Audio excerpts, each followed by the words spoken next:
दोस्तों नमस्कार, मैं हूं अमरेश। आज मैं मौजूद हूं गोंडा में। और गोंडा में मैं अभी कांग्रेस भवन में हूं। हमारे साथ है कांग्रेस जिला अध्यक्ष राम प्रताप सिंह जी, पूर्व विधायक भी रह चुके हैं। देश में आज नीट के पेपर को लेकर के काफ़ी गहमा-गहमी है और पूरे देश में कांग्रेस समेत अन्य विपक्षी दल हैं जो लगातार भारतीय जनता पार्टी पर हमलावर हैं। और पहली बार ऐसा हो रहा है देश में कि जो नीट का पेपर, जिन्हें प्रधानमंत्री जी ने खुद कहा है कि ये हमारी निगरानी में होगा, और भारतीय वायुसेना के विमान से ये भी खबर आ रही है कि पेपर जो है सेंटर पर भेजे जाएंगे। क्या कहेंगे जिलाध्यक्ष जी आप? नहीं, ये कहना प्रधानमंत्री जी का तो ठीक है कि हम हमारी निगरानी में होगा, वायुसेना निगरानी में होगा, पर्चा वायुसेना के हवाई जहाज़ से, हेलीकॉप्टर से भेजे जाएंगे। 12-13 वर्षों से प्रधानमंत्री जी इस देश के प्रधानमंत्री हैं। इस बीच में कितने पर्चे लीक हुए? कोई साल नहीं जिस साल पर्चा लीक न होता हो। काहे खाली नीट ही थोड़ा है, यूपीएससी का पर्चा लीक हो जाता है, नीट का पर्चा लीक हो जाता है, तमाम पर्चे लीक हुए। प्रधानमंत्री जी बहुत देर से जागे। क्या सेना उनके पास पहले नहीं थी? क्या उनके पास ये अधिकार पहले नहीं था, या पहले वो नहीं कर सकते थे? उन्होंने क्यों छूट दिया कि भारतीय जनता पार्टी की सरकारों में ज़बरदस्त तरीके से इस प्रकार से पेपर आउट करके पैसा कमाने का गोरख धंधा चल रहा था? क्यों छूट दिया उन्होंने? और उन्होंने अगर ऐसा निर्णय लिया है और ये अक्षरशः अगर सही उतरता है तो ये स्वागत करने के योग्य है, लेकिन ये पहले होना चाहिए था। इस देश में तो रोज़ाना पर्चे लीक हो रहे हैं। जब जब इम्तिहान होता है हर पर्चा लीक हो जा रहा है। प्रधानमंत्री जी को तो पहले भी सोचना चाहिए था। क्या कारण है? जिस तरह से कांग्रेस पार्टी पर भारतीय जनता पार्टी के जो लीडर्स हैं बहुत आरोप लगाते रहे। उन्होंने कहा कि 70 साल तक कांग्रेस देश को बहुत बर्बाद कर दिया, बहुत पीछे लेकर के चली गई। क्या कारण है कि ये आपके पार्टी के ऊपर आरोप लगातार ये लोग लगा रहे हैं? देश की आज़ादी की लड़ाई कांग्रेस पार्टी ने लड़ा। कांग्रेसियों ने अपने स्वार्थ में देश की आज़ादी की लड़ाई नहीं लड़ी। देश के पहले प्रधानमंत्री पंडित नेहरू जी, जो एक रईस ख़ानदान के होते हुए भी 9-10 वर्षों तक कठोर कारावास झेला देश को आज़ाद कराने के लिए। उन्हें ये सपना नहीं देखा था कि देश आज़ाद हो जाएगा और सरकार बनेगी और हम प्रधानमंत्री बनेंगे। भारतीय जनता पार्टी के लोग प्रधानमंत्री की कुर्सी हथियाने और मुख्यमंत्री कुर्सी हथियाने के लिए कोई भी दंड फंड नहीं छोड़ना चाहते हैं, चाहे देश रहे चाहे गर्त में चला जाए, वो समझौता करते हैं। कांग्रेस पार्टी ने इस देश को क्या नहीं दिया? क्या था इस देश में? जब देश आज़ादी हुआ, देश आज़ाद हुआ तो यहाँ स्कूल नहीं थे। गांव में, हमारी भी उम्र 71 साल पूरी हो गई, गांव में प्राइमरी स्कूल नहीं थे, जूनियर हाई स्कूल नहीं था। उन्होंने प्राइमरी स्कूल की शिक्षा दीक्षा से लेकर के high school, inter, BA, university बनाई, तमाम शैक्षणिक संस्थाएं बनाई उन्होंने, तमाम ऐसी संस्थाएं बनाई जिसके ऊपर आज शोध हो रहा है, तमाम काम हो रहा है। सारी संस्थाओं को तुम बनाने का काम उन्होंने किया। आज जिस रेलवे लाइन को बिछाने की बात कर रहे हैं कि तमाम नवीनीकरण हो रहा है, तमाम नई नई लाइनें बिछाई जा रही हैं, इन लाइनों को आगे बढ़ाने का काम किसने किया? शुरुआत किसने किया? वो कांग्रेस ने किया। कांग्रेस ने अपने राज्य में ना तो रुपए का मूल्य घटने दिया। कांग्रेस के राज में इतना भ्रष्टाचार नहीं था जितना आज भ्रष्टाचार है। इन 12-14 वर्षों के अंदर तो रग रग में भ्रष्टाचार व्याप्त है। बिना पैसा दिए कोई काम हो नहीं सकता है। आज आप पत्रकार बंधु हैं, आप जाते हैं, आप आम जनता से बात करिए, छोटा काम हो उसके लिए पैसा, बड़ा काम हो उसके लिए पैसा। और भाजपा के मंत्री और विधायक खुलेआम लूट रहे हैं, इस प्रदेश को खुलेआम लूट रहे हैं। आप तो कह रहे हैं भाजपा के मंत्री और विधायक खुलेआम लूट रहे हैं, जबकि प्रधानमंत्री जी कह रहे हैं कि भ्रष्टाचार मुक्त जो है देश हो चुका है। प्रधानमंत्री जी भाषण तो करते, कहते ही तो हैं, उसमें अमल कहाँ करते हैं? जितने भी छापे पड़ रहे हैं, चाहे आयकर के हों, चाहे सीबीआई के हों, चाहे एनआईए के हों, चाहे जितने चाहे ईडी हो, ये सब छापे केवल विपक्षी नेताओं के यहाँ ही पड़ते हैं। सारी जांचें उनके यहाँ ही होती हैं। और जो कुछ भी आरोप लगता है, अगर वो लौट करके भाजपा में चले जाएं, सारा दोष मुक्त हो गया, तुरंत धुल जाता है, सारा पाप दोष साफ हो जाता है। कभी उन्होंने अपने लोगों को देखना चाहिए उनको कि जो उनके विधायक हैं, 1 बार 2 बार 3 बार लगातार, या विधायक हैं, सांसद हैं, वो सांसद बनने के पहले, विधायक बनने के पहले उनकी माली हालत क्या थी, आज उनकी माली हालत कहाँ है। और इतना जल्दी से इतना कैसे बढ़ोतरी हो गई, कौन सा धंधा कौन सा धन फन करते हैं, किस तरीके से दिन दूना रात चौगुना और कई गुना बढ़ता चला जा रहा है। इस पर सरकार सोचना चाहिए। आज हमारे यहाँ प्रेस था, उस प्रेस को हमारे उत्तर प्रदेश के कांग्रेस के प्रवक्ता डॉक्टर राजकुमार मौर्य जी आए थे, अभी प्रेस हुआ है, इसी मुद्दे पर हुआ है। कांग्रेस तो कहते, भाजपा तो कहती है कि हमारे यहाँ महिलाओं की सुरक्षा के लिए, लड़कियों की सुरक्षा के लिए हमारी सरकार जीरो टॉलरेंस नीति अपना रही है, और रोजाना बलात्कार, सामूहिक बलात्कार, हत्या, अभी घटना हुई ना, एक दलित छात्रा के साथ 15 दिन तक बंधक बना करके उसके साथ रेप किया महोबा में। हमारे प्रदेश अध्यक्ष अजय राय जी वहाँ गए थे, पूरी सरकार लग गई उनको रोकने के लिए कि अजय राय वहाँ पहुँचने न पाएँ, लेकिन वहाँ के जिलाध्यक्ष जी ने इनको गांव ग्रामीण मार्गों से होते हुए किसी न किसी तरीके से ले जाके उसके पीड़िता के घर पहुँचाने का काम किया। इससे भारतीय जनता पार्टी को मिर्ची लग गई, और जो भी घटनाएं होती हैं हमारे प्रदेश कांग्रेस के अध्यक्ष अजय राय जी हर जगह पहुंच रहे हैं, हम लोग पहुंच रहे हैं, तो उसको उजागर करने का काम कर रहे हैं। इससे सरकार परेशान है, इसीलिए कांग्रेस से वो घबराई हुई है। अब उन्होंने कहा कि अजय राय की संपत्ति की जांच हो। अजय राय वर्तमान में विधायक भी नहीं है, उनकी वो पूर्व विधायक है, पूर्व मंत्री हैं, उनकी संपत्ति की जांच आवश्यक है, उनकी जांच हो। जांच राम प्रताप सिंह की हो, जांच से कोई घबराहट नहीं। हमारी जांच तो कई बार हो चुकी है, जांच से कोई घबराहट नहीं है।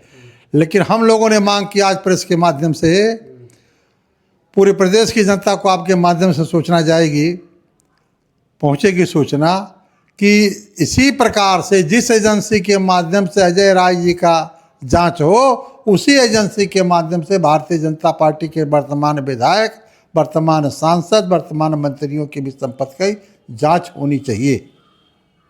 अभी डीजल पेट्रोल शतक मार चुका है। आपकी सरकार में जब 400 से 450 सिलेंडर पहुंचा, 300 से जब 350 पहुंचता था, तो यही भाजपा के लोग रोड पे आकर के सिलेंडर लेकर के, पूर्व मंत्री स्मृति ईरानी जी चूड़ी लेकर के प्रदर्शन कर रही थी। अब आखिर क्यों नहीं आ रहे? भारतीय जनता पार्टी जब चुनाव होता है तो चाहे अंतर्राष्ट्रीय मूल्य ज़्यादा हो, तभी यहाँ डीजल का, पेट्रोल का, गैस का दाम नहीं बढ़ता। और जैसे ही चुनाव बीत जाता है, चाहे अंतर्राष्ट्रीय मार्केट में सस्ता हो, तो भी यहाँ दाम बढ़ा दिया जाता है। अभी बंगाल का, अभी असम का, अभी तमिलनाडु का चुनाव हुआ लास्ट में, और चुनाव संपन्न होने के बाद दाम खटाखट बढ़ गए। प्रधानमंत्री जी का मन की बात आ गई कि लोग कम से कम गाड़ियों को जत्था में लेके चलें, न चलें, डीजल पेट्रोल की खपत को कम करें। अब आप बताइए, यही प्रधानमंत्री जी, यही गृह मंत्री जी, यही भाजपा के नेता बंगाल में जब रोड शो करते थे, हजारों गाड़ियां इनके पीछे चलती थी, तब क्या आप नहीं होता था? क्या पेट्रोल नहीं फूक रहा था, डीजल नहीं फूक रहा था? तब इनको नहीं दिखाई पड़ रहा था कि देश में डीजल पेट्रोल की कमी है?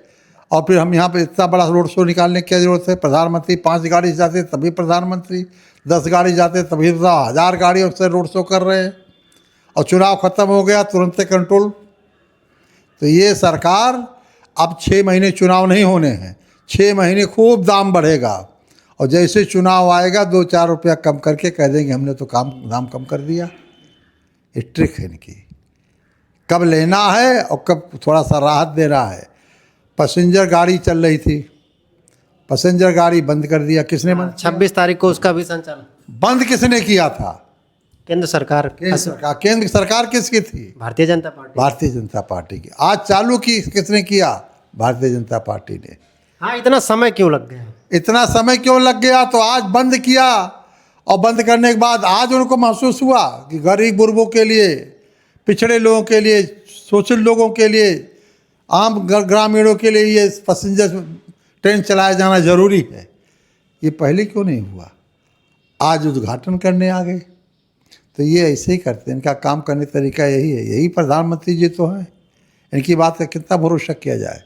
कि ये कहते थे 2013 में, 14 में कि भारत के प्रधानमंत्री मनमोहन सिंह जी महंगाई की माँ अक्षर कहने से घबराते हैं, माँ अक्षर नहीं कह पा रहे हैं। इतनी महंगाई है, बनाओ मेरी सरकार में महंगाई को 100 दिन में लगाम करूँगा। अब महंगाई दिन दूना रात चौगुना बढ़ती चली जा रही है। आज किसान परेशान है, खाद नहीं मिल रही है। अभी धान की बुआई बैठाई अभी आगे होना है। आज गन्ने की फसल में खाद पड़नी है, यूरिया खाद गायब है, डीएपी खाद नहीं मिल रही है, खाद नहीं मिल रही है, डीजल के लिए लाइनें लग रही हैं, डीजल का दाम बढ़ा, पेट्रोल का दाम बढ़ा, महंगाई चरम सीमा पर जा रही है, हर चीज़ में आग लग गया है। खाद को लेकर के तो प्रधानमंत्री जी कहते थे कि कांग्रेस के शासन में यूरिया की कालाबाजारी आती थी, हम तो नीम कोटेड ले आए हैं, कालाबाजारी नहीं होती। अब नीम कोटेड लाते लाते 50 किलो से 40 किलो की बोरी पे ले आए और दाम बढ़ा के 7वें आसमान पहुंचा दिया। प्रधानमंत्री जी के बारे में, अब प्रधानमंत्री शब्द की गरिमा होती है, लेकिन हमारे देश के प्रधानमंत्री आदरणीय मोदी जी ने तो सब कुछ सत्यानाश कर दिया, कुछ बचा ही नहीं है। जब से आए हैं 12-13 वर्षों में कर्जे से देश को पूरा लाद दिया। 55 लाख करोड़ रुपया कर्जा था, विदेशी कर्जा 55 लाख करोड़ रुपया था जब यूपीए की सरकार गई है। अब आज 240 लाख करोड़ से ज़्यादा हो गया कर्जा। ये सरकार कहाँ ले जा रही है? घर का मालिक अगर कर्जा लेकर के देश चलाना चाहेगा, कर्जा लेकर के ऐसो आराम करेगा, कितने दिन चलेगा? महंगाई अगर इस तरह से बढ़ेगी, खाने को मरेंगे लोग। हम लोग बच्चे थे तो अनाज की चोरी होती थी, गांव में अनाज की कमी थी तो लोगों के घरों में सेंधमारी होती थी अनाज के लिए, पेट भरने के लिए। ये सरकार उसी स्थिति में ला के खड़ा कर रही ला करके। अच्छा, एक सवाल आता है, आप भी जिस विधानसभा क्षेत्र से आते हैं, गोंडा मुख्यालय से लगभग में 35-40 किलोमीटर जाता है आज भी। हाँ, 60 किलोमीटर। आज भी अगर देखा जाए तो 6 बजे के बाद में अगर कोई वहाँ जाना चाहे तो कोई सरकारी बस की सुविधा नहीं। क्या कारण है इस पर जनप्रतिनिधि ध्यान नहीं दे रहा है? अब सरकार को चाहिए कि बस चलावे रोडवेज, सरकार को चाहिए रोडवेज चलावे। रोज तो कह रहे हैं योगी जी और परिवहन मंत्री जी कह रहे हैं कि अभी ग्रामीण इतनी बसें चला रहे हैं, ये कर रहे हैं, वो कर रहे हैं। रोज़ तो कह रहे हैं कि हम ग्रामीण क्षेत्रों में 18 घंटे बिजली दे रहे हैं, शहरों में हम 22 घंटे बिजली दे रहे हैं। गोंडा में बैठे हैं, देवी पाटन मंडल का मुख्यालय है, जनपद मुख्यालय भी है, मंडल मुख्यालय भी है, यहाँ भी 18 घंटे बिजली नहीं मिल पा रही है। तो पूरे इंटरव्यू समय बत्ती चली गई। 24 घंटे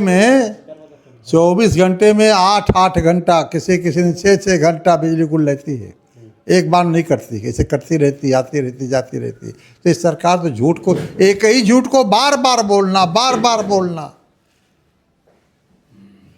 आखिरी में 27 चुनाव को लेकर के आपके इंडिया अलायंस में समाजवादी पार्टी और कई पार्टियों के साथ है, क्या माहौल है कि 27 में आप लोग कितनी मजबूती के साथ सत्ता में आए? हम लोग कांग्रेस को मजबूती प्रदान करने में लगे हैं।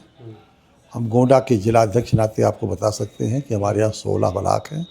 16 ब्लॉक में भारतीय जनता पार्टी अपने संगठनात्मक कार्यों को पूरा कर रही है। हम बूथ स्तर तक की तैयारी कर रहे हैं और हमारी तैयारी होगी, कांग्रेस पार्टी को मजबूती करेंगे और 2027 में उसका रिजल्ट भी दिखाई पड़ेगा। रही बात जहाँ गठबंधन की आपने कहा, इंडिया अलायंस की, तो ये एक निर्णय लेने का काम हमारे शीर्ष नेतृत्व को है। शीर्ष नेतृत्व तय करेगा कि इंडिया अलायंस के साथ लड़ेंगे कि तरह लड़ेंगे। हम लोगों को जो निर्देश दिया गया है कि 403 विधानसभा क्षेत्रों पर कांग्रेस को अपने को मजबूत करने का काम करे, हम लोग उसी दिशा में काम कर रहे हैं। आने वाले समय में पार्टी नेतृत्व जो भी निर्णय लेगी और जो भी सीटें कांग्रेस को लड़ने मिलेगा मौका, वहाँ कांग्रेस मजबूती से लड़ेगी और रिजल्ट देगी। और जहाँ पे हमको समर्थन करना होगा वहाँ भी समर्थन की भूमिका में, एक अच्छी भूमिका में हम लोग दिखाई पड़ेंगे और मजबूती के साथ जिस पार्टी से हमारा अलायंस होगा उसको वहाँ मतदान कराने का प्रयास करेंगे। बहुत बहुत धन्यवाद। अभी हमारे साथ थे राम प्रताप सिंह जी, पूर्व विधायक और कांग्रेस के जिला अध्यक्ष गोंडा। इन्होंने अपनी पूरी बात रखी। इस पूरी बातचीत पर आप क्या सोचते हैं, अपनी प्रतिक्रिया जरूर कमेंट कीजिएगा। मिलते हैं किसी और जगह से किसी और खबर के साथ। नमस्कार। धन्यवाद। ठीक रहा ना, सारा हो गया उसमें?